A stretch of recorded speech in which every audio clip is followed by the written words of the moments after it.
ఓహో!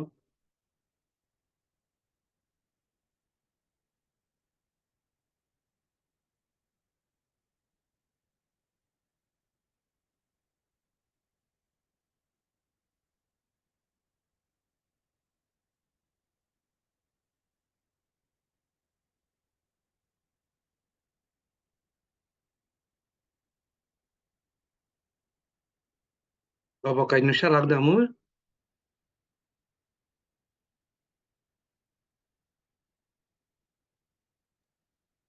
మీరేనండి సాగర్ గారు?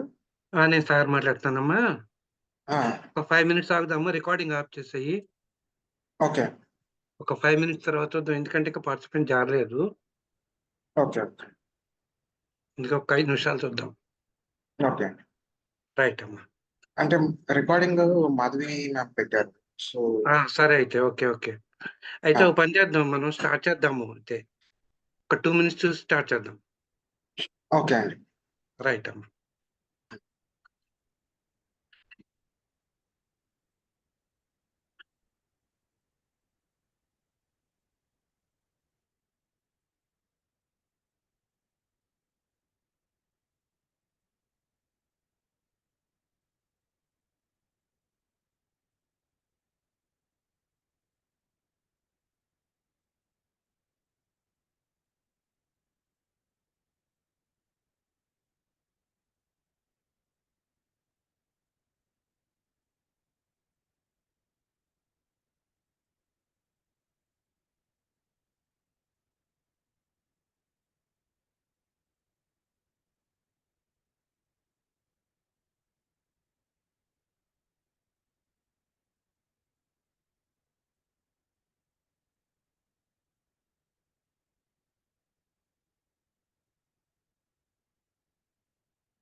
స్టార్ట్ చేద్దాం బాబు కూడా.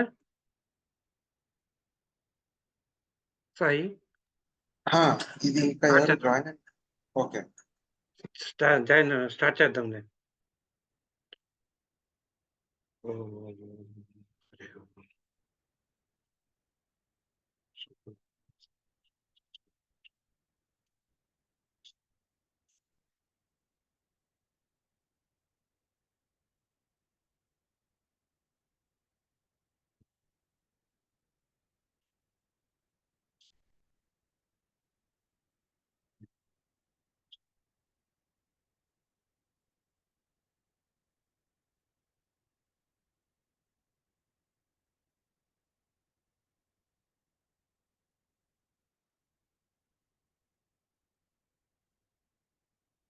ముందుగా 5 సార్లు ప్రాణాయామం ఓంకారనాదం చేద్దాం.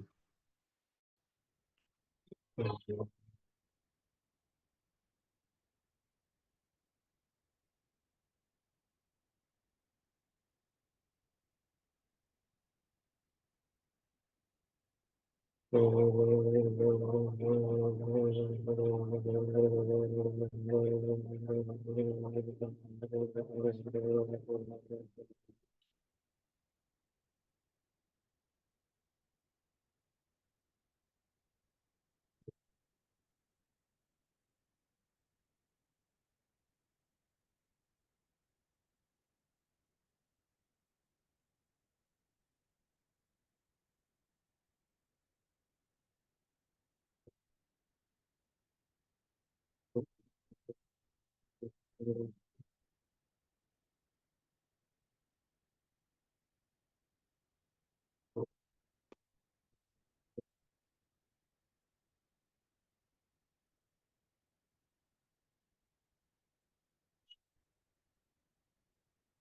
పరమాత్మలకు, పరమాత్మ స్వరూపులైన మీ అందరికీ నమస్సమాంజలులు. ఈరోజు ఇప్పటివరకు మనం గురువుల గురించి చదువుకున్నాము. వివిధ గురువుల గురించి. ఆ తర్వాత ఓంకారం గురించి కూడా మనం చదువుకున్నాం. ఓంకారం నిన్న క్లాస్ వరకు కూడా గత 3 క్లాసులు ఓంకారం గురించి మనం చదువుకున్నాం. ఓంకారం అంటే ఏంటి? ఓంకార అర్థాలు ఏంటి? అనేది మనం చదువుకున్నాం. త్వరగా ఇవాళ ఒక అంతకంటే ముందు మనం ఏం చేద్దామంటే ఈరోజు ప్రాణాయామం అంటే ఏంటి అనేటువంటిది తెలుసుకుందాం. ప్రాణాయామం అంటే ఏంటి? దాని యొక్క ప్రయోజనాలు ఏంటి? ఇక్కడ ఏంటంటే ప్రాణాయామం గురించి ఎందుకు చెప్తున్నానంటే, మనం ఏదైనా పూజ చేస్తున్నాం. ఇంట్లో మనం ఏదైనా ఇంట్లో గాని, టెంపుల్‌లో గాని, ఎక్కడైనా గాని పూజ చేస్తున్నాం. పూజ చేస్తున్నప్పుడు మనం ఏం చేస్తామంటే, దాంట్లో ఒక పార్ట్ ఉంటుంది బిగిన్‌లో. ఆరంభంలోనే దీపారాధన చేసి, నమస్కారం చేసుకున్న తర్వాత ఆచమనం చేస్తాము. ఆచమనం చేసిన తర్వాత ఒక ఉంటుంది. ఓం భూర్భువః స్వః అని వస్తుంది. ఒక మంత్రం తోటి ఉంటుంది. అదే మనకేంటంటే ప్రాణాయామం అంటే. అంటే యోగ శాస్త్రం తీసుకుందాం. యోగ శాస్త్రంలో కూడా ప్రాణాయామం అనేటువంటిది ఒక భాగం ఉంది దాంట్లో. ఒక పార్ట్, చిన్న పార్ట్ అది. అసలు ఇంతకీ ప్రాణాయామం అంటే ఏంటి? దాన్ని ఎందుకు ఎందుకు చేయాలి మనం? ఇట్లా ప్రతి చోట మనకి ఎందుకు చెప్తున్నారు అనేటువంటి విషయం మనకు అర్థమవుతుందన్నమాట. దాని గురించి కొంచెం క్లుప్తంగా చెప్తాను. ఇక్కడ ప్రాణము మన ప్రాణము, ప్రాణాయామము అంటే ప్రాణ ఆయామము అని వస్తుంది. ప్రాణాయామం అంటే ప్రాణ ఆయామము అన్నమాట. ప్రాణం అంటే ఏంటి? ప్రాణం అంటే మనలో ఉండేటువంటి దశ వాయువులు ఉన్నాయని 10 వాయువులు ఉన్నాయి మనలోను, మన శరీరంలోను అని చెప్పి ఇదివరకు ఒకసారి మనం చెప్పుకున్నాం. దానిలో ముఖ్యమైనటువంటిది ప్రాణ ప్రాణవాయువు అనేటువంటిది ఒకటుంటుంది. అదే మనకి దాని యొక్క ఉపయోగం ఏంటంటే, మనం ఈ విధంగా జీవించి ఉన్నాము అని చెప్పడానికి వీలుగా అది ప్రసరణ జరుగుతూ ఉండటం వల్ల, ఆ వాయువు ప్రసరణ జరుగుతూ ఉండడం వల్ల మనం కదలటము, మనలో చలనము అనేటువంటిది ఆ లక్షణాలన్నీ కూడా ఉన్నాయని మనం ఇదివరకు చెప్పుకున్నాం మనం. అదే ప్రాణవాయువు అన్నమాట. ఆ ప్రాణవాయువుని ఒక మనం ఏం చేయాలన్నమాట, విస్తరింపజేసుకోవాలి. ఆయామము ప్రాణ అంటే ప్రాణశక్తి. ఆయామము అంటే విస్తరింపజేసుకోవాలన్నమాట. విస్తరింపజేసుకుంటాము అంటే, అంటే ఏంటనమాట? దానిలో పెంపొందింపజేసుకుంటాం అని అర్థం అన్నమాట. అంటే మన శరీరంలో ఉండేటువంటి ప్రాణ వాయువుని అంటే ఏ కారణం చేతైనా గాని వాయు ప్రసరణ తగ్గటం అనేటువంటిది జరుగుతుందేమో, కనుక అది ఎప్పుడు అట్లా ఉండకూడదు. కనుక దాన్ని విస్తరింపజేసుకోవాలి అని చెప్తున్నాం అనమాట మనకు. దాని గురించి చెప్పేటువంటిది అంటే ఆ వాయువుని, ప్రాణవాయువుని విస్తరింపజేసుకుంటాం అనే ప్రక్రియని ఇక్కడ మనం ప్రాణవాయువు అంటున్నాం. బావుందండి. ప్రాణవాయువు గురించి మీరు చెప్పారు. ఎలా జేయాలి? ఇప్పుడు ఒకటి వచ్చింది అంటే, ఇదిగో ఇలా జేసుకోండి అంటే, దాన్ని ఎలా జేసుకోవాలి? ఒక పని జేయాలి మనం. ఒక పని జేయాలి అని అన్నప్పుడు, ఎలా చేయాలండి అని వెంటనే నెక్స్ట్ ప్రశ్నే అది. ఇప్పుడు ఒక చోటకి వెళ్ళాలనుకో మనం. ఒక చోటకి వెళ్ళాలి అన్నప్పుడు, ఇదిగో ఈ ఇక్కడికి వెళ్ళాలన్నప్పుడు, ఇక్కడ బయలుదేరాలండి. ఈ బస్ ఎక్కాలి, లేకపోతే ఈ వెహికల్ ఎక్కాలి, పలానా చోటకి వెళ్ళాలి అని మనకి కొన్ని గుర్తులుంటాయి. కొన్ని కొన్ని పద్ధతి ఉంటుంది. అలాగే ఈ ప్రాణాయామానికి కూడా మనకి కొన్ని నేర్చుకోవాలి. ఎలా చేయాలి అనేటువంటిది మనం తెలుసుకోవాలన్నమాట ముఖ్యంగా. అంటే గాలిని మనం ఎలా పడితే అలా మనం పీల్చకూడదు. ఎలా పడితే అలా వదిలిపెట్టకూడదు. ఎలా పడితే అలా మనం పీల్చకూడదు. ఎలా పడితే అలా మనం వదిలిపెట్టకూడదు. అలా వదిలిపెట్టడం వల్ల ఏమవుతుంది అంటే, అనేక రకాలైనటువంటి మన శరీరంలో ఏదైనా సమస్యలు రావడానికి అవకాశం ఉంటదనమాట. అందుకని చెప్పి మనం ప్రాణవాయువు ఎప్పుడు గూడా ఏంటనమాట గాలి పీల్చేటప్పుడు గాని, ఇవి గాని ఒక ఒక క్రమ పద్ధతి అనేటువంటిది ఉండాలనమాట. అంటే మనలో ఉండేటువంటి వాయువుని ఒక క్రమ పద్ధతిలో నియంత్రించుకోవాలి అని అప్పుడే మన జీవనయానం సుఖంగా జరుగుతుంది అని తెలుస్తుంది. అంటే ఏంటన్నమాట చేసుకోవాలి. అప్పుడే జరుగుతుందనమాట. అంటే దీన్ని క్రమబద్ధీకరణ చేయటం ఎట్లాగా అనేటువంటిది ముందు మనం తెలుసుకోవాలనమాట. అంటే ఎలాగా మనం గాలి పీల్చుకునేది ముక్కుతో పీల్చుకుంటాం మనం. ఈ ముక్కుతో 2, 2 ముక్కులున్నాయి మనకిక్కడ. ఇటువైపు కుడి చేతి వైపు ఒక రంధ్రం ఉంది. ముక్కు రంధ్రం. ఎడమ చేతి వైపు ఇంకొకటుంది. ఈ 2 రంధ్రాల్ని ఒకదాన్నేమో సూర్యనాడి అంటారు. ఒకదాన్నేమో చంద్రనాడి అంటారు. అంటే ఈ వచ్చినటువంటి నాడులన్నీ కూడా మనకేమవుతాయనమాట అనేక శరీర భాగాల్లోకి వెళ్ళి, ఆ శరీర భాగాల్లో మనకి ఆ వాయువునన్నిటిని కూడా పంపిస్తుంది అని మనం చెప్పుకుంటాం. దాంట్లో ముఖ్యమైనటువంటివి 3 నాడులున్నాయి. ఈడ, పింగళి, సుషుప్త అనేటువంటి 3 నాడులున్నాయన్నమాట. అవెక్కడుంటాయంటే మన వెన్నుపాములో అవి కింద వరకు దాదాపు సహస్రారం వరకు వ్యాపించి ఇక్కడ ముక్కు నుంచి ఆజ్ఞా చక్రం ఇక్కడుంటుంది. అక్కడి నుంచి దాదాపు మూలాధార చక్రం వరకు కూడా మనకి వ్యాపించి ఉంటుందన్నమాట. అక్కడ మనం ఎప్పుడైతే ఈ గాలి తీసుకున్నామో ఇదేమవుతుందనమాట ఒక ముక్కు నుంచి గాలి తీసుకున్నప్పుడు, ఒక ముక్కు రంధ్రం నుంచి గాలి తీసుకున్నప్పుడు అది అక్కడి దాకా వెళ్తుంది. అక్కడి దాకా వెళ్ళి ఏం చేస్తుందంటే, మళ్ళీ ఎప్పుడో మనం వదలాలి. ఎక్కువ సేపు మనం దాని లోపల ఉంచుకోకూడదనమాట. ఎక్కువగా మళ్ళీ వదలాలి. ఆ వదిలినప్పుడు రెండో రాకుండా మనం వదలటం చెయ్యాలనమాట. ఇలా చేయటం వల్ల లోపల ఉండేటువంటి నాడులన్నీ కూడా మనకి శుభ్రపడతాయి. అంటే క్రమబద్ధీకరణ అవన్నీ గూడా చక్కగా పనిచేస్తాయి మనకి. ప్రస్తుతానికి అది చూస్తున్నాం. చక్కగా పనిచేస్తాయి. ఆ చక్కగా పనిచేసినప్పుడు ఎప్పుడైతే చక్కగా పనిచేస్తున్నాయో నాడులన్నీ కూడా అప్పుడు మనం పూర్తి ఆరోగ్యవంతులుగా ఉన్నాము అని అర్థం అన్నమాట. ఇప్పుడు ఎప్పుడైనా గాని ఒక్కొక్కసారి మనం చూసినప్పుడు మనకి ఒంట్లో బాగలేనప్పుడు గాని, ఏదైనా చూసినప్పుడు మనకి మనం శ్వాస తీసుకుంటంలో తేడా అనేటువంటిది మనం గమనించవచ్చు. అలాగే ఒక్కొక్కసారి మన బయట ఉన్నటువంటి వాతావరణం కలుషితమైనా గూడా, కలుషిత వాతావరణంలో ఉన్నప్పుడు మనకు కూడా ఆ వాతావరణంలో మనం శ్వాస తీసుకుంటంలో తేడా అనేటువంటిది కనిపిస్తూ ఉంటుంది. అవన్నీ గమనించుకొని మనం జాగ్రత్తగా చూసుకోవాలన్నమాట. జాగ్రత్తగా చూసుకుంటూ ఉండాలి. ఎప్పుడైతే అంటే అప్పుడే చేసుకోమని నా ఉద్దేశ్యం కాదు. ప్రతిరోజు గూడా మనం దీనికోసం అని చెప్పి కొంత సమయాన్ని కేటాయించి ఈ ప్రాణాయామ ప్రక్రియ అనేటువంటిది మనం చేసుకోవాలన్నమాట. ఈ ప్రాణాయామ ప్రక్రియలో ఇప్పుడే మనం చెప్పాము. ప్రాణాయామం అంటే ప్రాణశక్తిని విస్తరింపజేయటం అని చెప్పి. విస్తరింపజేయటమే కాదు, దాన్ని అదుపులో గూడా మనం ఉంచుకోవాలనమాట. ఆ విస్తరింపజేసినటువంటి ఆ వాయు ప్రసరణని మనం అదుపులో కూడా ఉంచాలనమాట. ఇంకోటి కూడా ఏంటి అంటే, ఈ ప్రాణము అంటే ఇంకొక అర్థం కూడా ఉన్నది. అంటే జీవనము, జీవినము, ఆయామం అంటే పొడిగించుట.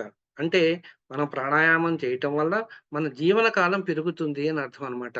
అంటే జీవనము అంటే ఇక్కడ మనం ఒక రకంగా మనం చెప్పాలి అంటే ఆయుష్ అని మనం ఒక సింపుల్‌గా చెప్పుకోవచ్చనమాట. అంటే మన ఆయువు. అంటే ఈ ప్రాణాయామం చేసినందువలన మన ఆయువు కూడా పెరుగుతుంది అని ఒక రకంగా చెప్పుకోవచ్చనమాట. అందుకనే మనకి ఏం చేస్తారంటే ఎప్పుడు కూడా ఈ మనకు పూర్వకాలంలో మనం చూసుకున్నప్పుడు ఆ ఋషులు వాళ్ళందరూ కూడా వాళ్ళు తపస్సు చేసేవాళ్ళు. ఆ తపస్సులో భాగంగా ఏం చేసేవాళ్ళనమాట, ఈ ప్రాణాయామం అనేటువంటిది చేసేవాళ్ళనమాట.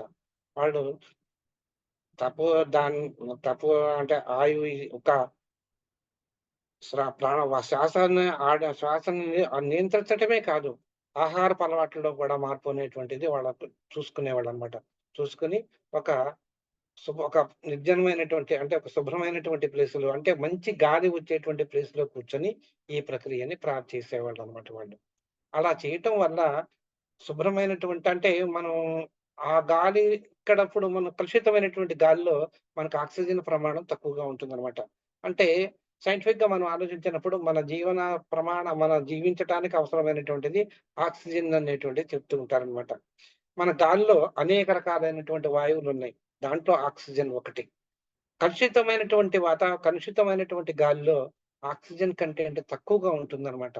అందుకని ఆ కలుషితమైన ప్రదేశంలో ఎప్పుడైతే ఆక్సిజన్ తక్కువగా ఉంటుందో, మనం ఆ ప్రదేశానికి వెళ్ళినప్పుడు అక్కడ గాలి పీల్చినప్పుడు మనకి అంత కంఫర్టబుల్‌గా ఉండదనమాట. మనకి శ్వాసలో తేడా అనేటువంటిది రావటం సంభవిస్తుంది.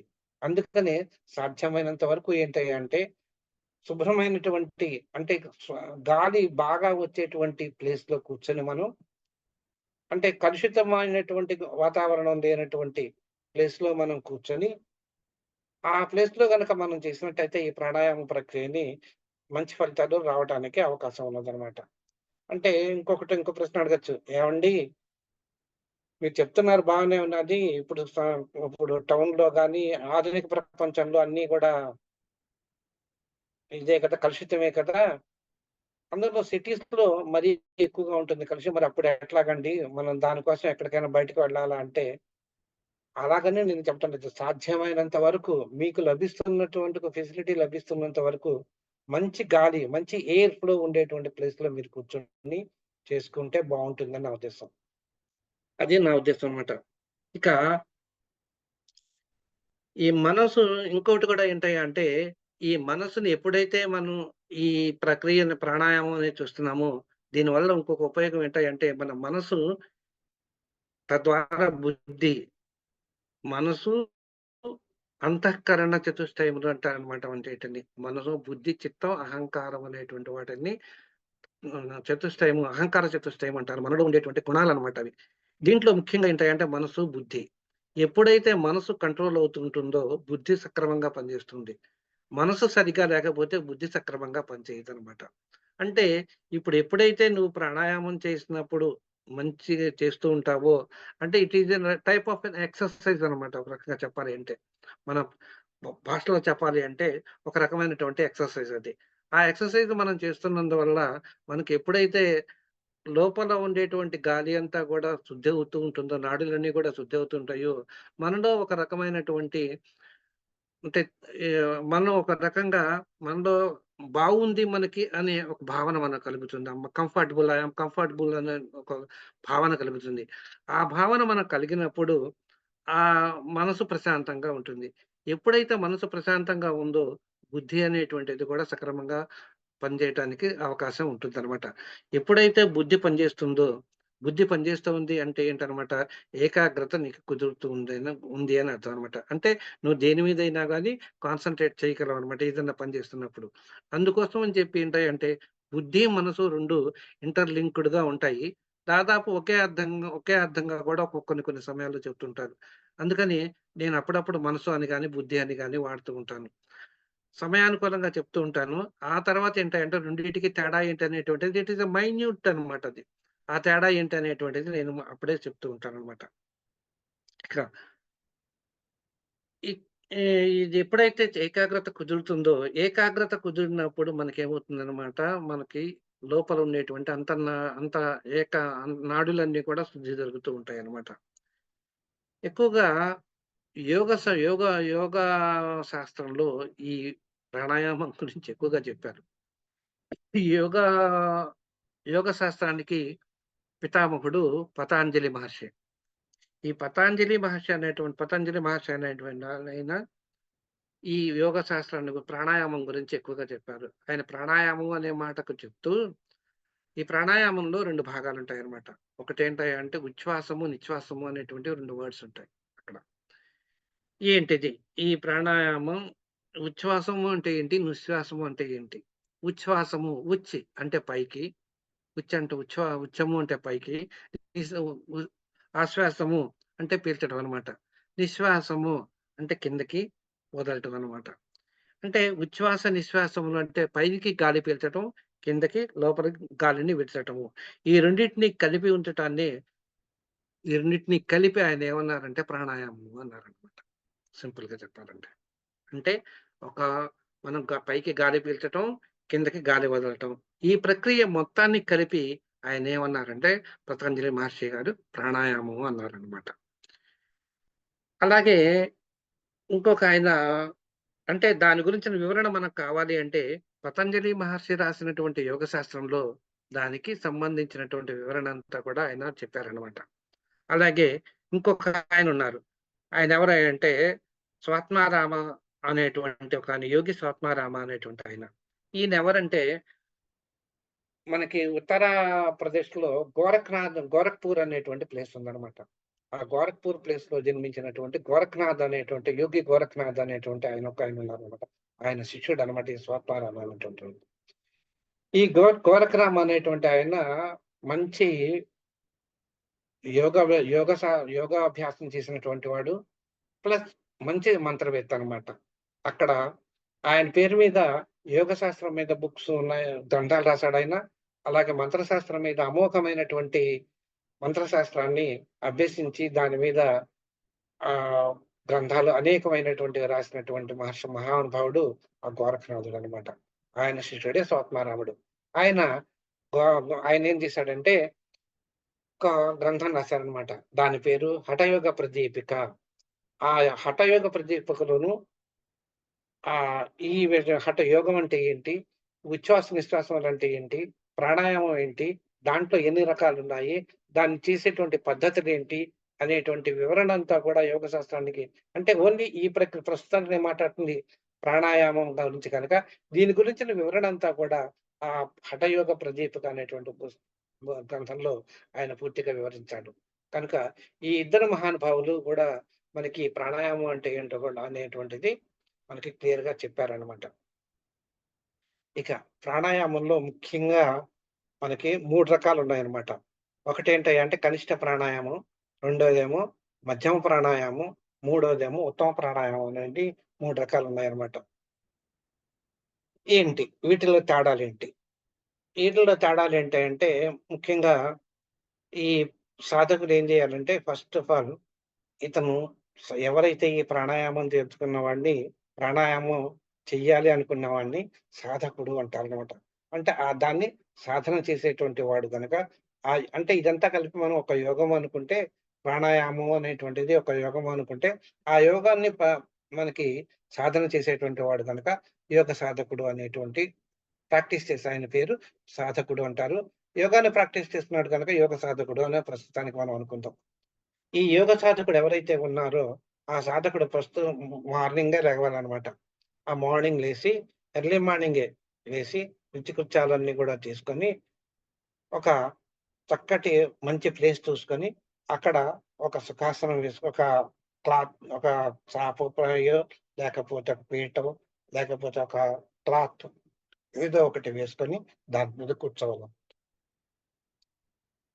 ఇంకొకటేంటయ్యా అంటే ఇప్పుడు కూడా ఈ యోగానికే కాదు, మనం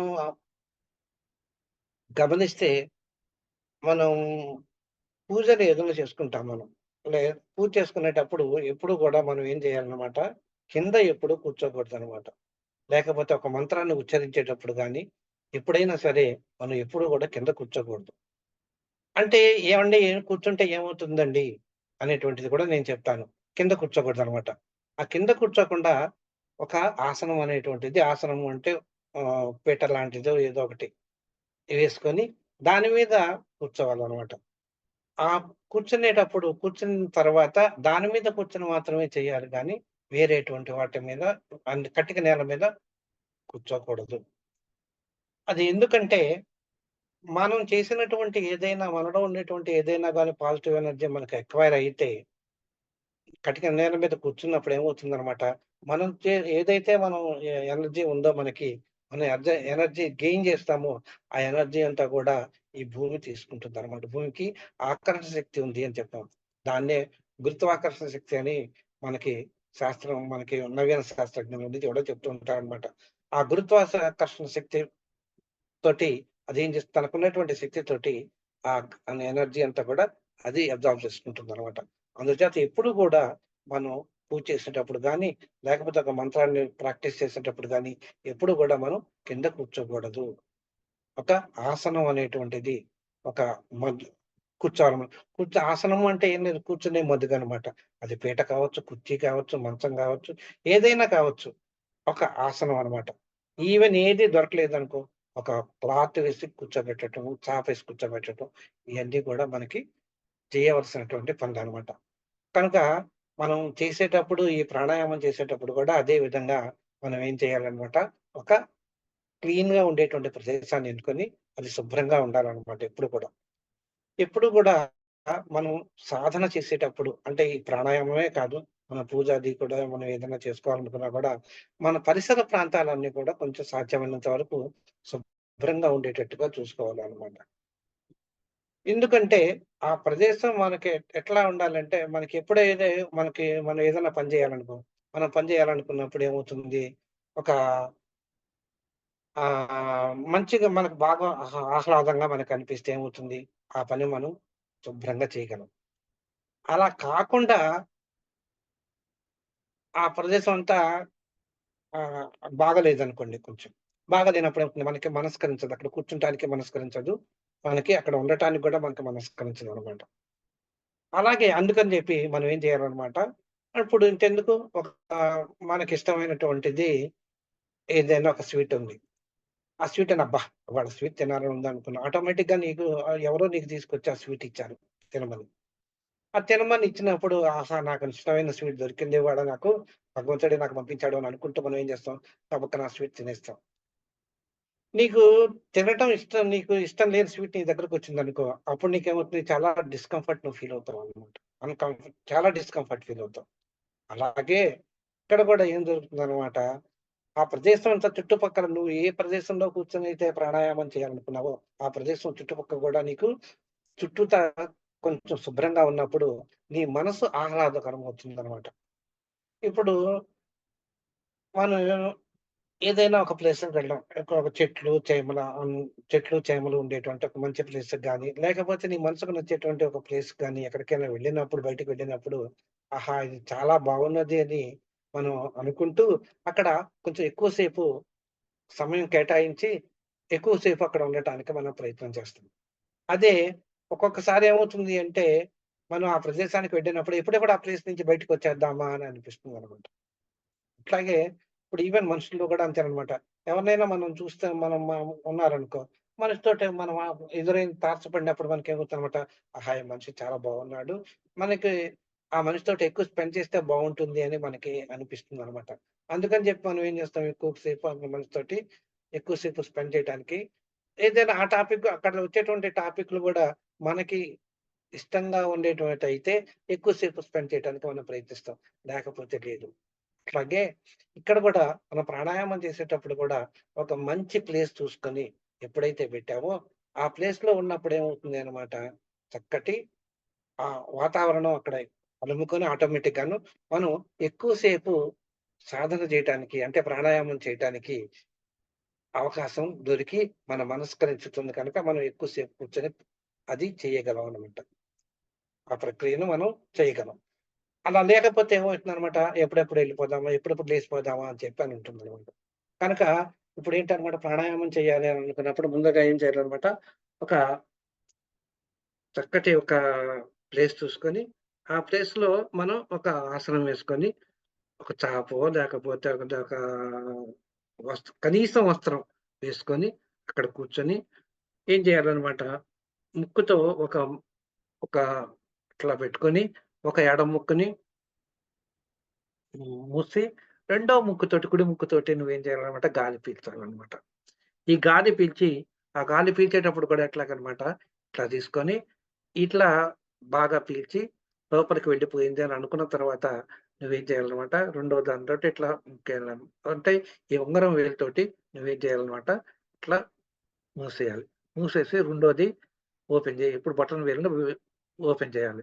ఓపెన్ చేసినప్పుడు నువ్వు గాలంతా గూడా ఈ ముక్కులో నుంచి బయటికి విడవాలనమాట.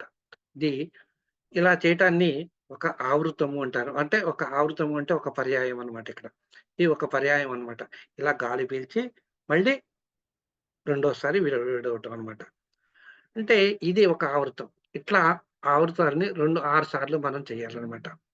మళ్ళీ రెండోసారి ఏం చేయాలన్నమాట, నువ్వు ఇంకో 6 సార్లు చేసిన తర్వాత, ఆ తర్వాత ఏం చేయాలన్నమాట, రెండోసారి ఈ కుడి చేతి పక్కన ఇంకొక పక్కన నువ్వు మూసి, రెండో ముక్కునంద్రం నుంచి గాలిని పీల్చి, ఇట్లాగే మళ్ళీ బటన్ వేలు దీనితోటి మూసి, అక్కడి నుంచి గాలిని వదలాలనమాట. ఈ విధంగా ఒకసారి. మినిమమ్ ఇలా మనం 12 అంటే 2 ఆవృతాలు మనం చేయాలనమాట. దీన్నే 2 ఆవృతాలు కాదు ఇది. ఒక్కొక్కటి ఆవృతం అంటే ఒక్కసారి కాబట్టి మొత్తం 6 ఆవృతాలు గనుక 6, 6, 12 ఆవృతాలు మనం చేయాల్సి ఉంటుందన్నమాట. అంటే ఈ విధంగా చేయటాన్ని మనం ప్రాణాయామము అంటారన్నమాట. ఈ ఒక్కసారి చేయటాన్ని ప్రాణాయామం అంటాం గనక దీన్ని 12 ఆవృతాలు చొప్పున 3 పూట్ల మనం చేయాలన్నమాట. ఈ 3 పూట్ల మనం చేయాలి. అంటే పొద్దున, మధ్యాహ్నం, సాయంకాలం. ఈ 3 పూట్ల మనం చేయటాన్ని 36 ఆవృతాలయితాయి. దీన్ని కనిష్ట ప్రాణాయామము అంటారనమాట. దీన్ని కనిష్ట ప్రాణాయామం అంటారనమాట. అంటే ఏంటనమాట, మనం ఈ ప్రాణాయామాన్ని మనం 3 పూట్ల మనం చేసుకోవచ్చును అని తెలుస్తోందిక్కడ. అంటే ఉదయం అంటే ఇప్పుడు సూర్యోదయ కాలానికి ముందే అంటే నక్షత్రాలు ఉన్నప్పుడే మనం చేయడం అనేటువంటిది మంచి పని అన్నమాట. ఆ తర్వాత మధ్యాహ్న కాలం నాడు కూడా అంటే మనం ఏంటన్నమాట భోజనం చేయటానికి ముందనమాట. ఆ తర్వాత సూర్యాస్తమయం వేళలో మనం చేయాలన్నమాట. అంటే ఇక్కడ ఏంటన్నమాట, ఈ కాలాలు మనకి నిర్ణయించారన్నమాట. ఈ కాలాల్లో మనం ప్రాణాయామం చేస్తే మంచిది అని చెప్పి మన యోగేశ్వరులైనటువంటి వాళ్ళు మనకి చెప్పారన్నమాట. ఇప్పుడు నేను మీకు కనిష్ట ప్రాణాయామం అంటే ఓన్లీ 12 ఆవృతాలు. అంటే 12, 3 పూట్ల ఒక్కొక్కటి 12 ఆవృతాలు. 3 పూట్ల 3, 12, 36 ఆవృతాలు చేస్తే దాన్ని కనిష్ట ప్రాణాయామం అని చెప్పారు. మధ్యమ ప్రాణాయామం అంటే ఏంటండి? అంటే దానికి డబల్ అన్నమాట.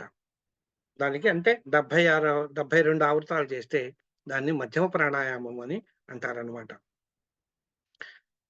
అట్లాగే 108 టైమ్స్ చేసామనుకో దాన్ని. 108 టైమ్స్ అంటే ఒక్కొక్క పూటకి మనం ఏం చేయాలన్నమాట. 3 పూట్ల కలిపి 108 అవృతాలు గనక మనం చేసినట్టయితే దాన్ని ఉత్తమ ప్రాణాయామం అని అంటారనమాట. ఈ విధంగా ప్రాణాయామాన్ని 3 భాగాలుగా విభజించారు. అంటే ఇంతకీ మనకి ఏవండీ ఇలా కూర్చొని చేయటానికి మేము ఆఫీసులకి వెళ్ళాలి. ఆఫీసుల్లో కూర్చున్నప్పుడు ఇవన్నీ గూడా చేయటం అవసరం మనకి అవకాశం కుదరదు కదండీ! ఎలాగండి అంటే, మీకు అవకాశం ఉన్నప్పుడు సాధ్యమైనంత వరకు చేయటానికి మీరు ప్రయత్నం చేయండి.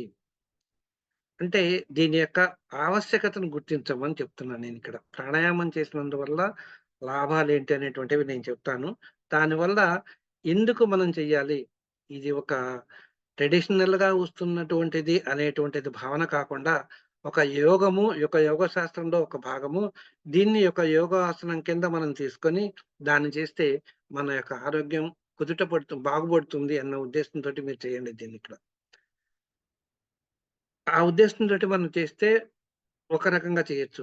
లేదు ఇంకొక రకంగా ఏంటంటే ఇది నాకు పూజా కార్యక్రమంలో ఒక భాగం. మన జీవన విధానంలో ఒక భాగము. కనుక మనం దీన్ని చేయటం అనేటువంటిది శ్రేయస్కరము అని భావించటం ఇంకొక పద్ధతనమాట.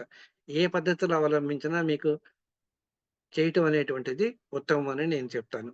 అట్లాగే మధ్యాహ్నం అంటాం. మధ్యాహ్నం ఆఫీస్‌లో ఉంటామండి మేము. మాకు కుదరకపోవచ్చు కదా! పోనీ మధ్యాహ్నం మానేసేయండి. పొద్దున, సాయంకాలం వీలైతే చేయటానికి చేయండి. అంటే నేను సాధ్యమైనంత వరకు మార్నింగ్ టైము సూర్యోదయానికి ముందే చేయమన్నాను. అప్పుడేమి ఇబ్బందుండదు కదా! నెక్స్ట్ ఏంటంటే సూర్యాస్తమయం తర్వాత సూర్యాస్తమయ కాలంలో చేయమని చెప్పాను. ఒక్కొక్కసారి మనం ఆఫీస్ నుంచి రావటం కొంచెం లేట్ అవుతుంది.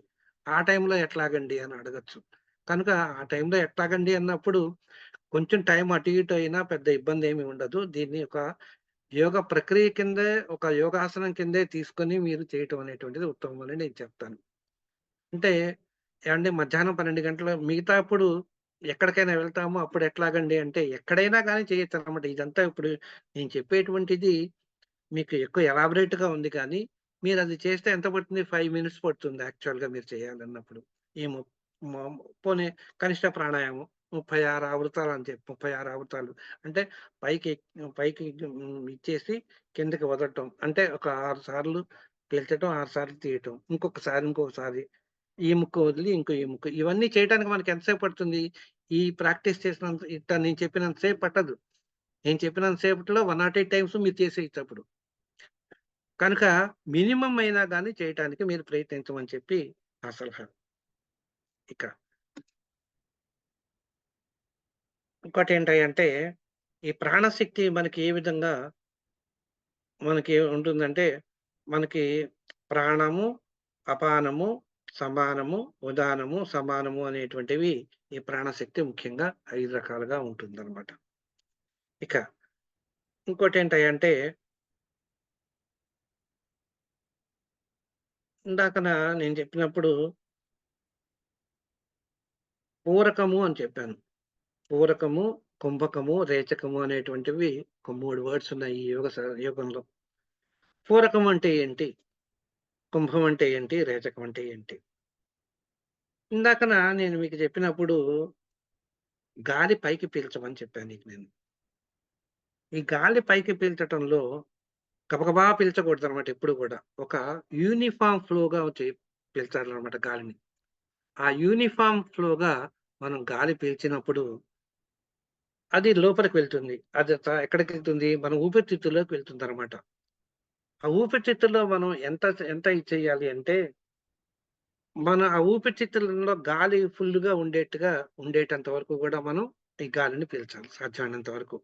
అంటే ప్రారంభంలో అది సాధ్యం కాదు. కానీ చేయగా ఏంటనమాట మనం గాలిని ఊపిరితిత్తులు నిండుగా పీల్చుకుంటానికి అవకాశం ఉంటుందనమాట. అదే మనకి మనం పీల్చేటువంటి గాలి శుభ్రంగా లేకపోయినా గానీ, మనం ఎక్కువగా గాలిని పీల్చలేము. దాని గురించి మీరేం వరి కావద్దు. కాకపోతే ఏంటంటే, సాధ్యమైనంత వరకు ఏంటంటే, ఊపిరితిత్తుల నిండా గాలి పీల్చటానికి ప్రయత్నం చేయండి. అలా ఊపిరితిత్తుల నిండా గాలి పీల్చటాన్ని పూరకము అంటారు. పూరకం అంటే పూరించటం అన్నమాట. ఇక్కడ ఏం పూరించాలి? ఈ గాలిని ఊపిరితిత్తుల్లో పీల్చు. ఎందుకంటే, మనం చేసేటువంటి గాలంతా గూడా మనం పీల్చేటువంటి గాలంతా ఊపిరితిత్తుల దగ్గర నుంచే వస్తుంది గనక, అది శుభ్రపరుస్తుంది గనక, అక్కడికి వెళ్లి గాలంతా గూడా శుభ్రపడి, మళ్ళీ మిగతా శరీర అవయవాల్లోకి వెళ్తుంది. అదే ప్రాణశక్తిగా మారి మన శరీర అవయవాల్లోకి ప్రసరిస్తూ ఉంటుందనమాట. కనుక అది పూరిస్తున్నాం గాబట్టి పూరకం. తర్వాత కుంభకం. ఈ కుంభకంలో కుంభకం అంటే ఏంటంటే, మనం పూరించినటువంటి గాలంతా గూడా లోపలే ఉంటుంది గనక దాన్ని అంతఃకుంభకము అని అంటారనమాట. ఇక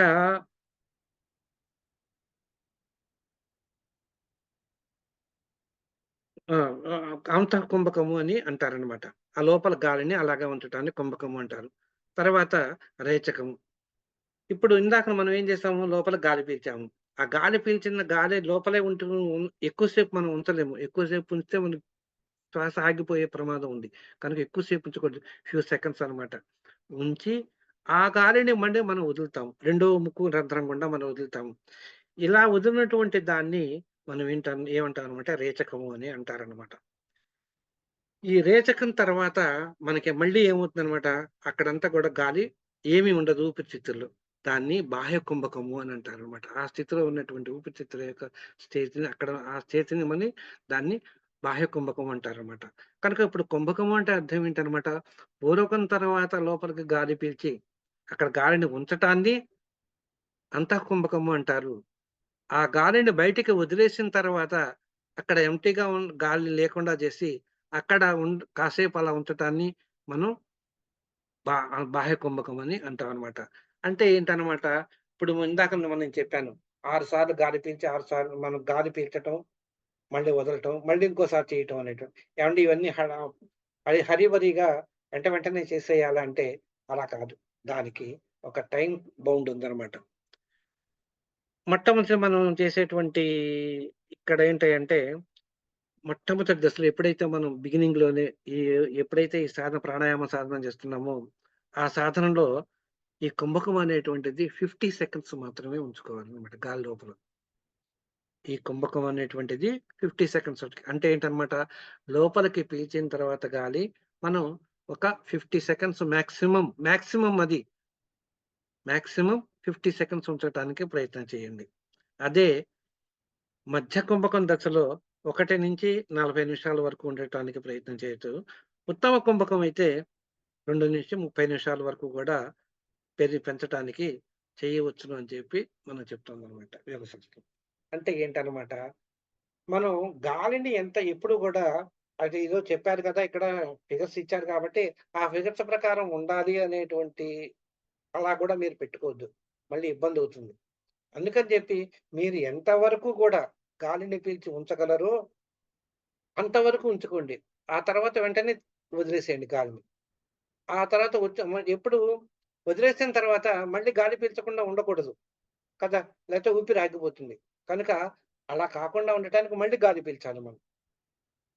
కనుక దీనికి మధ్య మనం అంటే మన శక్తి మేర అలా చేయటం వల్ల క్రమక్రమంగా ఆ టైం పెరుగుతుంది గానీ, మొట్ బిగినింగ్ నుంచే వాడు చెప్పిన టైమింగ్స్ ఫాలో అవ్వాలంటే మనం ఫాలో కాలేము. అవ్వని పననమాట. అది వాళ్ళ యొక్క శక్తి సామర్థ్యాల మీద ఆధారపడి ఉంటుందనమాట. అంటే దీనివల్ల మనకు అర్థమవుతుంది ఏంటనమాట, ప్రాణాయామం చేయటం వల్ల ఊపిరితిత్తుల యొక్క శక్తి పెరుగుతుంది. ఊపిరితిత్తుల్లో గాలిని ఉంచేటువంటి శక్తి పెరుగుతుంది అనేటువంటిది మనకు తెలుస్తుంది. అంటే గాలిని శుభ్రపరిచేటువంటి కెపాసిటీ మనకి పెరుగుతుంది అనేటువంటిది మనకు తెలుస్తూ ఉంది. కనుక దానికోసం అట్లా ప్రయత్నం చేయండి. అలా ప్రయత్నం చేసి అప్పుడు మనం నెక్స్ట్ ఎంతసేపు ఉంచాలి అనేటువంటిది అప్పుడు చూద్దాం. ఆ తర్వాత ఏం జరుగుతుంది?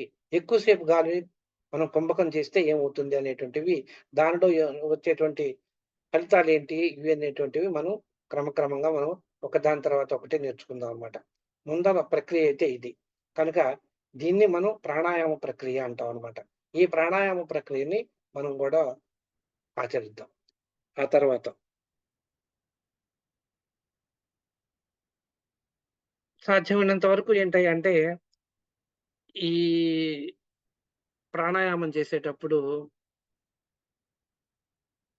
ఈ యోగ ప్రక్రియలో జనరల్‌గా ఏంటంటే ఆసనాలు అనేటువంటివి ఉంటాయన్నమాట. ఆసనాలు అంటే మనం కూర్చునేటువంటి విధానం. మనం కూర్చునేటువంటి విధానాన్ని ఆసనము అని అంటారన్నమాట. ఈ ఆసనాలను రకరకాల ఆసనాలుంటాయన్నమాట. సాధ్యమైనంత వరకు ఏంటంటే మీరు ఏ ఆసనంలో అయితే కూర్చోగలరో, కంఫర్టబుల్‌గా కూర్చోగలరో ఆ ఆసనాన్ని వేసుకోమని చెప్తారన్నమాట. సాధారణంగా మనకేంటంటే ఈ మంత్రశాస్త్రాన్ని అభ్యసించేవారు గాని, ఇలా యోగ ప్రక్రియలు చేసేటువంటి వాడు గాని, వజ్రాసనంలో గాని, లేకపోతే పద్మాసనంలో గాని కూర్చుంటారు. పద్మాసనంలోను గాని కూర్చొని వాళ్ళు ప్రక్రియ ప్రారంభిస్తారు. కనుక ఇక్కడేంటంటే ఒక్కొక్కసారి ఏమవుతుంది అంటే, వజ్రాసనం అంటే మనం ఎక్కువ సేపు వజ్రాసనంలోనూ మనం ఎక్కువ కూర్చోలేము. ముందల ఈ పద్మాసనంలోనూ కాలు మీద కూర్చోవాలన్నా గూడా, కాలు మీద కాలేసుకొని మనం కూర్చోవాలన్నా గూడా మనకి కష్టమనమాట. బాసి పెట్టేసుకొని కూర్చోవాలన్నా. మామూలుగా బాసి పెట్టేసుకొని కావచ్చు. ఒక కాలు మనం పైన తీసుకొని రావడం అనేటువంటిది పద్మాసనం విడిగా ఉంటుంది. దానికి ఆసనాల గురించి విడిగా మనం చెప్తున్నాం. ఈ ఆసనం పద్మాసనంలో గాని, వజ్రాసనంలో కూర్చొని ప్రాణాయామం చేయాలి అని చెప్తున్నారనమాట. అంటే ఒక కంఫర్టబుల్ ప్లేస్ చూసుకొని, ఎక్కడైతే మనకి గాలి ఫ్లో బావుంటుందో, మంచి గాలి జరుగుతుందో, ఆ ప్లేస్‌లో మనం కూర్చొని, ఇక్కడ పద్మాసనంలో గాని, వజ్రాసనంలో గాని మనం కూర్చొని కూర్చునేటప్పుడు కూడా ఎట్లా కూర్చోవాలి? ఎట్లా పడితే అట్లా కూర్చోకూడదు. మన వెన్నుపాము నిటారుగా ఉండాలి. వెన్నుపాము నిటారుగా ఉండాలి. నిటారుగా ఉంచి, తర్వాత మెడని, ఈ శిరస్సుని కూడా ఈ వెన్నుపాముకి ప్యారలల్‌గా అంటే ఈ శిరస్సు, మెడ, ఈ వెన్నుపాము ఒకటే సరళ రేఖలో ఉండేట్టుగా పెట్టుకొని కూర్చోవాలి అని చెప్తారు. అంటే ఈ కాలంలో ఎందుకని అన్నప్పుడు మనం ఈ గాలి పీల్చేటప్పుడు మనం వెన్నుపాములోనే ఉంటుంది చెప్పాను కదా నేను. ఏంటిది ఇళా పింగళాలు గుండా గాలి వెళ్తుంది అని చెప్పాను కదా! అక్కడ నిటారుగా కూర్చుండటం వల్ల మనకేమవుతుందంటే యూనిఫార్మ్ ఫ్లో అనేటువంటిది రావడానికి అవకాశం ఉంటుందన్నమాట. ఎక్కడైనా వంగి కూర్చున్నప్పుడు ఏమవుతుందనమాట, ఆ ఫ్లో ఎక్కడైనా ఫ్లో యూనిఫార్మ్ ఫ్లో కుదరదనమాట. రాదు. అందుకని జెప్పి సాధ్యమైనంత వరకు యూనిఫార్మ్ ఫ్లోగా మన ఉద్దేశ్యమే అది కాబట్టి, మనకుండేటువంటి ఈ ప్రాణవాయువుని యూనిఫార్మ్‌గా వెళ్ళేటట్టుగా మనం చూసుకోవాల్సిన అవసరం ఉన్నది గనక, మనం నిటారుగా కూర్చోవాలి. కనుక నిటారుగా కూర్చోవాలి. ఈ మెడ ఇది గూడా తల గూడా మీకు ఒకటే సరళ రేఖలో ఉండేట్టుగా చూసుకోవాలి. ఇక్కడ ఎప్పుడు కూడా కూర్చోమన్నారు కదా! ఇదేదో 12 మనకు 30 ఆవృతాలు ఇవన్నీ చేయమన్నారు. అవన్నీ అయ్యే వరకు నేను ఈ విధంగా కూర్చుంటాను అన్నది కూడా అది కూడా సరైన పద్ధతి కాదనమాట. అంటే కూర్చోలేము మనం. ఎందుకంటే ఒక్కొక్కసారి మనకి ఆహ్, ప్రాక్టీస్ లేదు గనుక మనకి నడుము నొప్పి అంటే ఈ వెన్నుపాము నొప్పొచ్చేటువంటి అవకాశం కూడా ఉంటుందనమాట. అది కూడా చూసుకోవాలి. ఎంతసేపు కంఫర్టబుల్‌గా మీరు ఎంతసేపు కూర్చోగలరో మొ అంతసేపు కూర్చోండి. ఆరంభంలో ఇవన్నీ కూడా తప్పనిసరిగా ఉంటుందనమాట. ఇవన్నీ కూడా ఆచరించాలి. అంతేగాని మీరు చెప్పారు గనుక సార్ చెప్పారు. నేను ఆ విధంగానే కూర్చొని పట్టబలవంతం మీదైనా కూర్చొని చేస్తాను అంటే అది కరెక్ట్ అయినటువంటి పద్ధతి కాదనమాట. ఇంకొకటి కూడా మనకి ఇంకోటేంటంటే గాలి పీల్చేటప్పుడు మనకేమవుతుంది అంటే ఆటోమేటిక్‌గా తల ఇట్లా వంగుతుందనమాట. అంటే ఈ ఒంగ ఈ ఇది వచ్చేటప్పుడు ఏదైతే ఈ గడ్డం ఏదైతే ఉందో అది కిందకి వంగుతుందనమాట. ఈ కిందకి వంగి ఆ తర్వాత ఏమవుతుందనమాట ఎప్పుడైతే మనం గాలి పీలుస్తున్నామో, ఆ గాలి పీల్చేటప్పుడు స్లోగా మనకి పైకెళ్తుందనమాట. ఈ స్లోగా పైకి వెళ్ళి మనకి నిటారుగా వచ్చి వచ్చేసరికి ఏమవుతుందనమాట గాలి పీల్చడం అయిపోతుందనమాట. మళ్ళీ ఏమవుతుందనమాట ఎప్పుడైతే గాలి ఆ స్టేజ్‌లో మనం గాలి వదిలేయాలి. అంటే ఇవన్నీ ఆటోమేటిక్‌గా జరిగిపోతుంది. ప్రత్యేకించి నేనిలా వస్తాను, ఇలా చెప్పారు కాబట్టి సారు గడ్డం కిందకొచ్చిందా? పైకొచ్చిందా? ఇలాంటివన్నిటివంటివి కూడా అవన్నీ చూసుకోనక్కర ప్రాక్టీస్‌లో ఆటోమేటిక్‌గా అవన్నీ కూడా వచ్చేస్తుంటాయి. కనుక కాకపోతే ఏంటంటే ఇలాంటి పద్ధతి ఉంది అని నేను చెప్తున్నా. ఇలా జరుగుతుంది అనేటువంటిది ప్రొసీజర్ నేను చెప్తున్నాననమాట అది. దీన్ని ఇలా ఎప్పుడైతే ఛాతీకి ఇక్కడ వరకు వస్తుందనమాట ఛాతీ వరకు మనకి. ఆనించడాన్ని దీన్ని జాలంధరీ బంధము అంటారనమాట. యోగ శాస్త్రంలో దీన్ని జా జోల ఆహ్, జాలంధరి బంధము అనంటారు. ఇప్పుడు మనం గాలి పీలుస్తున్నాం. గాలి పీల్చేటప్పుడు మనకేమవుతుందనమాట, పొట్ట ఇక్కడ గడ్డం కిందకి రావటమే కాదు, ఈ పొట్ట కూడా ఏం చేస్తుందనమాట లోపలికెళ్తుంది.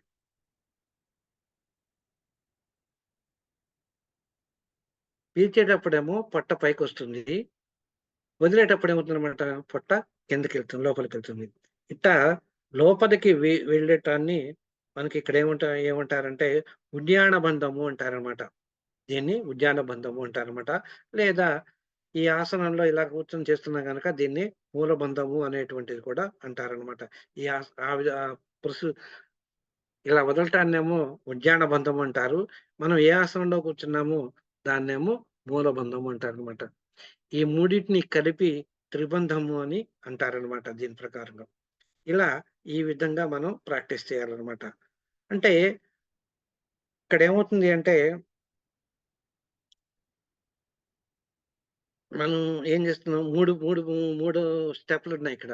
గాలిని పీల్చటం ఒక స్టెప్పు, ఆపటం ఒక స్టెప్పు, మళ్ళీ వదలటము మూడో స్టెప్పు. అంటే ఈ 3 స్టెప్పుల్లో మనం ఏం చేస్తున్నాం అనమాట, ఈ ప్రాణాయామ ప్రక్రియను చేస్తున్నాం అనమాట.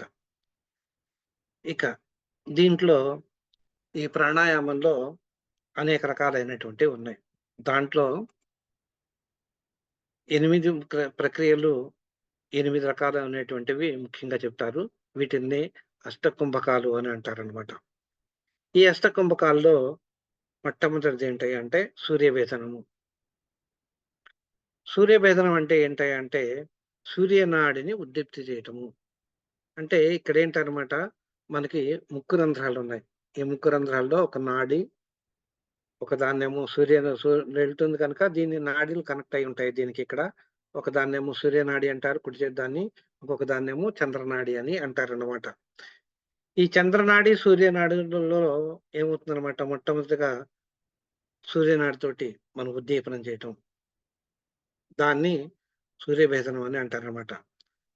దీన్ని చేసే విధానం ఏంటంటే మనం చక్కటి ఆసనం వేసుకొని దాని మీద కూర్చొని మనం గాలిని పీల్చాలన్నమాట. ఆ గాలిని పీల్చినప్పుడు కుడి ముక్కుకు కుడి ముక్కుతోనేమో మనం గాలిని పీల్చాలి. బాగా పీల్చాలి. ఎడమ ముక్కుతోటేమో వదిలేసాలి.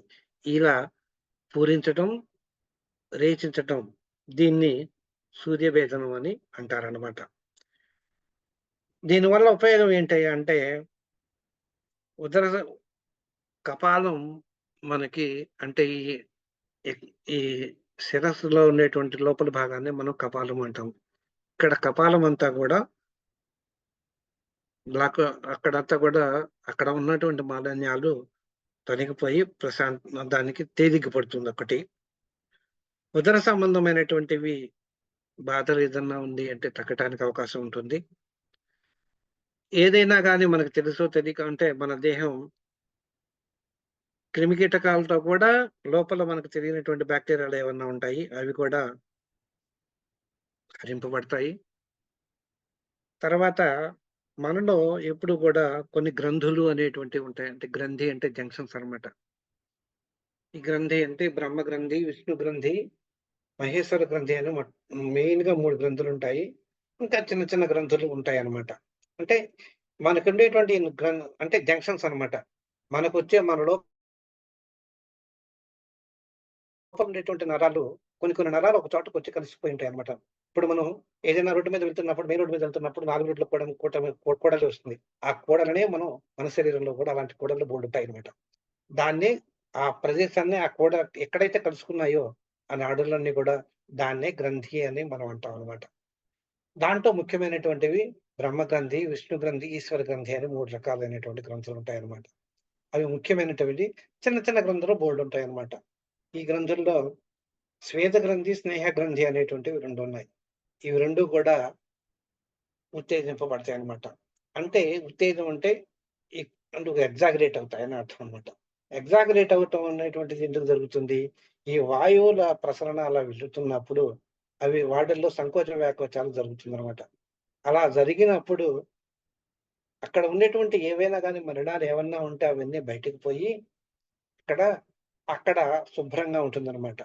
ఆ శుభ్రంగా ఉండి వాయు ప్రసరణ వాయు ప్రసరణ సవ్యంగా జరగటానికి దోహదపడుతుందన్నమాట ఈ ప్రక్రియ. ప్రాణాయామ ప్రక్రియ. అలాగే ప్రాణశక్తిని పెంచుతుంది. దీన్ని చేయటం ఇది దీన్నే సూర్యభేదనం అని చెప్పి చెప్తారు. ఇక రెండోది ఉజ్జాయి భేదనము. ఇది ఎట్లా ఉంటుందంటే కొంతమంది ఏం చేస్తారంటే చిన్న పిల్లలు మనం చూసుకున్నట్టయితే గురకబెడుతూ ఉంటారు కొంతమంది చిన్న పిల్లలు. లేదా నిద్రపోయేటప్పుడు ఏం చేస్తారనమాట ఒక రకమైనటువంటి సౌండ్ చేస్తూ ఉంటారనమాట.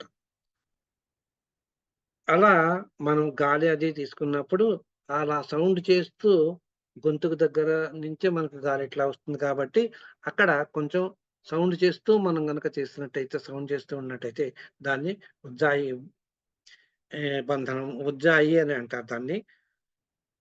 మనం ఏం చేయాలన్నమాట ఈ 2 ముక్కులతోటి కూడా గాలిని పీల్చి మనం ఈ 2 దవడలు అవి వదిలేటప్పుడు ఒక రకమైనటువంటి దవడలతోటి మనం సౌండ్ చేస్తే దాన్ని ఉజ్జాయి బంధనం అని అంటారన్నమాట.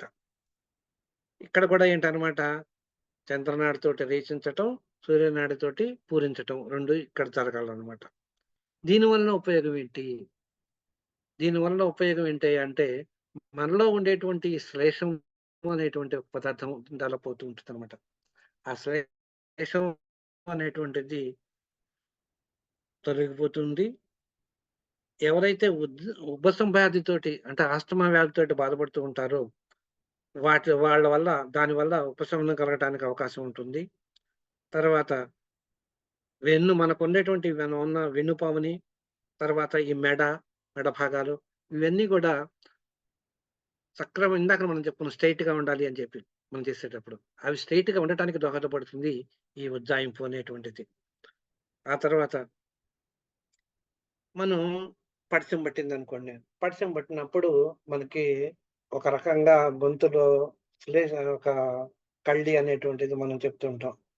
అక్కడ మనం చేసేటువంటి అప్పుడేం చేస్తామన్నమాట, లోపల ఒక రకమైనటువంటి యెల్లో కలర్‌గా అది మనకుండేటువంటి జల పదార్థాలు ఏవైతే ఉన్నాయో, ఒక యెల్లో కలర్‌లో మనకి ఏం జరుగుతుందన్నమాట గూడు కట్టుకుంటాయన్నమాట. అంటే ఘనీభవిస్తాయన్నమాట. అవన్నీ దాన్ని శ్లేష్మము అని మనం అనొచ్చనమాట. మన వాడుక భాషలో. అలాంటివన్నీ కూడా మనకి అది వ్యర్థ పదార్థమే కనుక అవన్నీ అట్లాంటివన్నీ కూడా బయటికి వచ్చి మనకి ఏమవుతుందనమాట బయటకొచ్చి మనకి ఉపశమనం కలగటానికి అవకాశం ఉంటుందనమాట. తర్వాత మనకి కాళ్ళలో అప్పుడప్పుడు వాస్తూ ఉంటాయి. పెద్దవాళ్ళలో మనం చూసినట్టయితే ముఖ్యంగా పెద్దవాళ్ళలో మనం చూసినట్టయితే కాళ్ళు వాస్తాయి. అంటే దాన్నేమంటారనమాట మన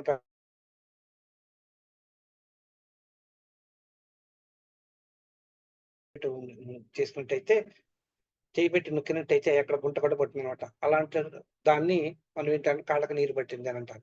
ఆ కాళ్ళకి నీరు పట్టడం అనేటువంటిది కూడా దీనివల్ల తగ్గిపోతుందనమాట. ఈ ఉజ్జాయింపు బంధనం వల్ల మనకేమవుతుందనమాట, అలాంటి ఏదైనా ఉంటే అలాంటివన్నీ కూడా తగ్గిపోతాయి. అంటే ముఖ్యంగా ఏంటనమాట, గొంతు సంబంధమైన ఇప్పుడు నేను చెప్పినవన్నీ కూడా ఆల్మోస్ట్ గొంతు సంబంధమైనటువంటివి, శ్లేష సంబంధమైనటువంటివి. అంటే ముఖ్యంగా చలికాలంలో వచ్చేటువంటివి ఇదనమాట ఎక్కువగాను. ఆ చలికాలంలో మనకి వచ్చేటువంటి ఇయన్నీ కూడా మనకి ప్రాబ్లమ్స్ అనమాట. ఈ ప్రాబ్లమ్స్ అన్నీ కూడా మనకి తొలగిపోయి ఉపశమనం కలిగేటువంటి అవకాశము మనకి ఉన్నది అని చెప్తారనమాట. ఇక సిట్కారి మూడవది. దీనివల్ల ఇదేంటంటే దీన్ని ఎట్లా చేయాలి అంటే, మనం మామూలుగానే సుఖాసనం పైన మనం కూర్చొని, ఈ నాలుక కొనని మనం ఏం చేయాలన్నమాట, 2 పెదవులకి ఆనించి, మునిపెళ్ళ మనకేదైతే ఈ పళ్ళైతే ఉన్నాయో, ఆ పళ్ళుని నాలికకి ఆనించాలన్నమాట లోపలే. ఆ లోపలికంచి ఈ లోపు ఏం చేయాలంటే, మనం గాలిని లోపలికి పీల్చి, నొక్కి పట్టి దానికి నాలుకతోటి పళ్ళని నొక్కి పట్టి లోపలే మనం ఏం చేయాలన్నమాట, గాలిని పీల్చి వదలాలన్నమాట. దీన్ని సిట్కారి అని మనం అంటారన్నమాట. దీనివల్ల మనకేంటంటే, మనకి దీనివల్ల ఉపయోగం ఏంటి ఇలా చేయటం వల్ల అనంటే, మనకి అప్పుడప్పుడు మనకు తెలియకుండానే డల్‌గా ఉండం. ఉత్సాహంగా ఉండదనమాట. ఈ ఉత్సాహంగా ఉండకపోవటం అనేటువంటిది తగ్గుతుంది. లోపల ఏంటంటే అంతకంటే ముందు ఆ అలసత్వం అనేటువంటిది తగ్గిపోతుంటుంది. మనకి బలం చేకూరటానికి అవకాశం ఉంటుంది. దానివల్ల ఈ అలసట ఎప్పుడైతే తగ్గిందో, మన ముఖం ఏమవుతుందనమాట, కొంచెం ప్రెజెంట్‌గా ఉంటుందనమాట. అంటే వర్చస్సు పెరుగుతుంది మొఖంలోను అని చెప్తుందనమాట. చెప్పొచ్చు. కనుక ఈ ఆసనం వేసినందువల్ల మనకు ఉపయోగం ఏంటంటే, మన మొఖంలో వర్చస్సు పెరగటానికి అవకాశం ఉన్నది అని చెప్పొచ్చు. అంతే కాకుండా మనలో ఉండేటువంటి మనకి అప్పుడప్పుడు ఏం చేస్తామంటే, మనకి మన ఒంట్లో వేడి చేస్తుంది అని అంటాం మనం. అంటే ఇవన్నీ కూడా ఒంట్లో వేడి చేస్తుంది. అందుకని చాలా నాకని డిస్కంఫర్ట్‌గా ఉంది అని చెప్తున్నాం. అంటే శరీరంలో ఆ వేడి చేయడం అనే దాని వల్ల అనేక రకాలైనటువంటి కాంప్లికేషన్స్ డెవలప్ అవ్వడానికి అవకాశం ఉన్నదనమాట. మలబద్ధకం గాని, లేకపోతే నిస్తారంగా ఉండటం అనేటువంటివి, ఇలాంటివి ఏవైనా గాని జరగటానికి అవకాశం ఉందనమాట. అందుచేత ఈ ఆసనం వేసినందువల్ల అలాంటి ప్రాబ్లమ్స్ క్లియర్ అవ్వటానికి అవకాశం ఉన్నది అని మనం చెప్పుకోవచ్చనమాట. ఇప్పటికి మనం 3 గురించి చెప్పుకున్నాము. మిగతా 5 గురించి చూసుకొని, ఈ ప్రాణాయామం వల్ల లాభాలు ఏంటి అనేటువంటిది చెప్పుకొని, ఓంకారాన్ని ఎలా జపించుకోవాలి అనేటువంటిది మనం నెక్స్ట్ క్లాస్‌లో మనం తెలుసుకుందాం. ఓకే. సర్వే జన సుఖినో భవంతు. లోకాన్ సమస్తాం సుఖినో భవంతు. ఓం శాంతి శాంతి శాంతి. స్వస్తి.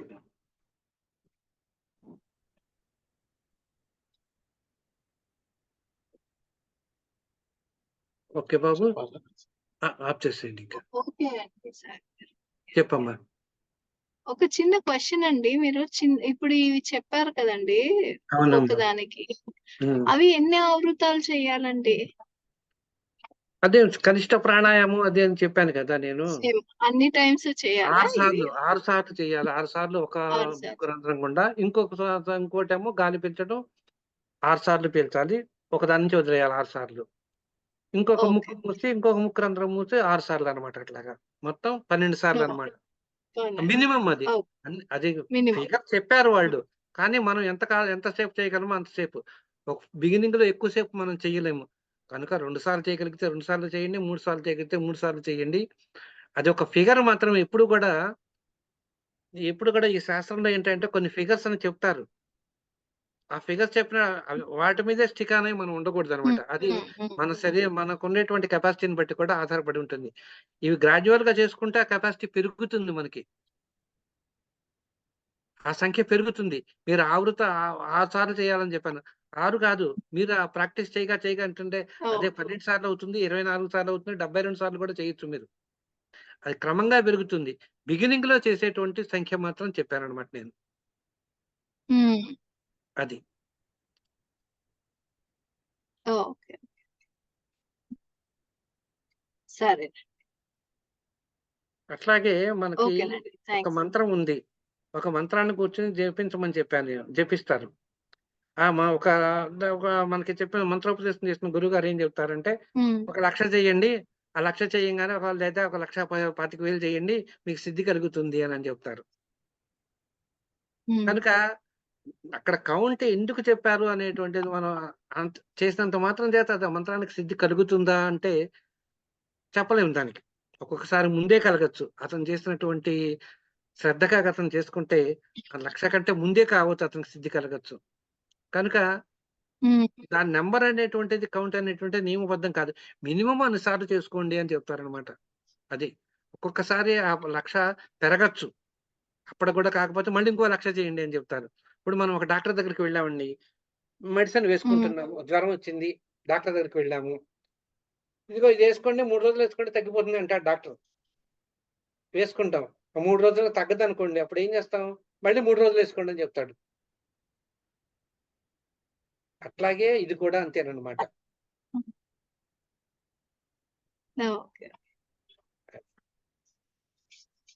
సరేనండి. ఓకే అమ్మ. స్వస్తి. ఓకే. Thank you. రైట్.